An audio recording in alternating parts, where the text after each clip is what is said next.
Assalamualaikum warahmatullahi wabarakatuh.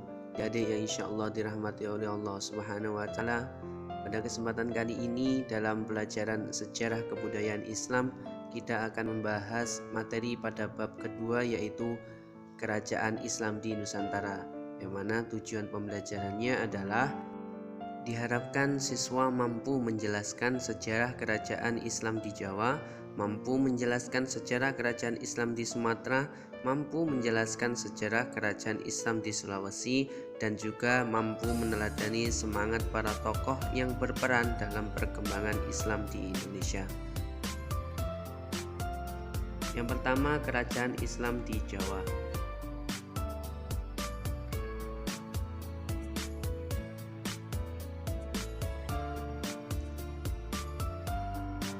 Di Pulau Jawa ada kerajaan Islam, yaitu Kerajaan Demak, yang mana berdiri pada tahun 1500 sebagai sebuah kerajaan yang terletak di daerah Bintoro, dekat muara Sungai Demak. Raja-raja yang memerintah di Demak yaitu Raden Fatah sebagai pendiri dan raja pertama, kemudian dilanjut Pati Unus, Sultan Trenggono, dan Sunan Prawoto.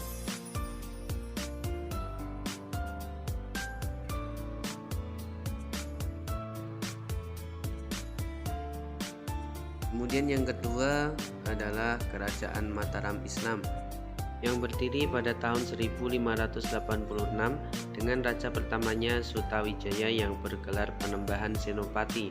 Setelah Penembahan Senopati wafat pada tahun 1601, kemudian dilanjutkan putranya yang bernama Mas Jolang, kemudian dilanjutkan juga oleh Raden Mas Rangsang atau Sultan Agung.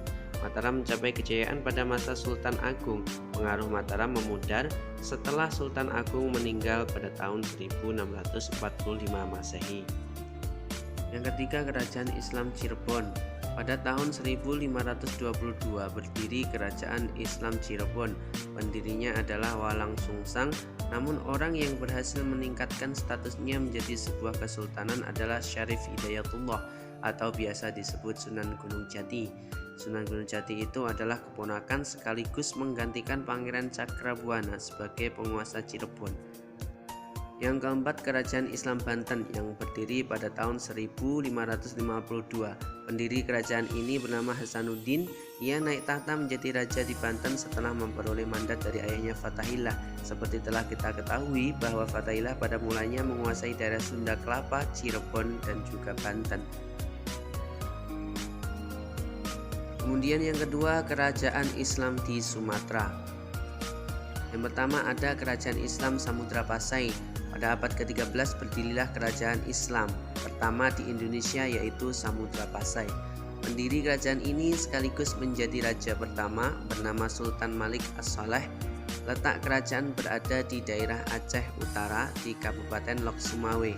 Kemudian pada tahun 1297 Sultan Malik As-Saleh wafat. Untuk melanjutkan pemerintahan ia gantikan oleh putranya bernama Sultan Mahmud.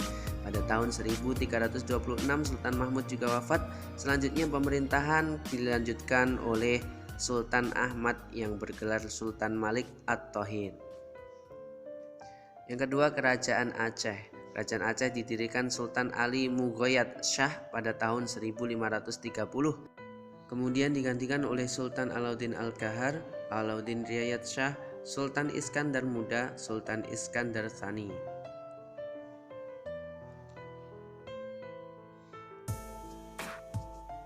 Yang ketiga, Kerajaan Islam di Sulawesi. Kerajaan Islam yang terdapat di Sulawesi diantaranya Gua Talo atau Makassar, Bone, Wajo, dan Sopeng, dan Kesultanan Buton. Dari sekian banyak kerajaan itu yang terkenal antara lain Kerajaan Gua Talo. Pada awalnya di daerah Gua terdapat 9 komunitas yang dikenal dengan nama Bate Salapang atau 9 bendera, yaitu Tombolo, Lakiung, Parang-Parang, Data, Anggang Jini, Saumata, Bisei, Sero, dan Kalili, yang kemudian menjadi pusat kerajaan Gua. Kerajaan ini mencapai puncak kebesarannya pada masa pemerintahan Sultan Hasanuddin. Atas keberanian Sultan Hasanuddin melawan Belanda, maka Belanda memberi julukan padanya sebagai ayam jantan dari timur. Yang keempat, meneladani semangat para tokoh yang berperan dalam perkembangan Islam di Nusantara. Perkembangan Islam di Indonesia tidak lepas dari jasa tokoh-tokoh yang menyebarkannya hingga agama Islam dapat diterima hampir di seluruh wilayah Indonesia. Pada awalnya, tokoh-tokoh yang menyebarkan agama Islam di Indonesia adalah para pedagang yang berasal dari Jazirah Arab. Dalam perkembangan selanjutnya, penyebaran Islam di Indonesia dilakukan oleh tokoh-tokoh dari negeri sendiri. Penyebar agama Islam di Indonesia itu pada umumnya datang dari golongan bangsawan.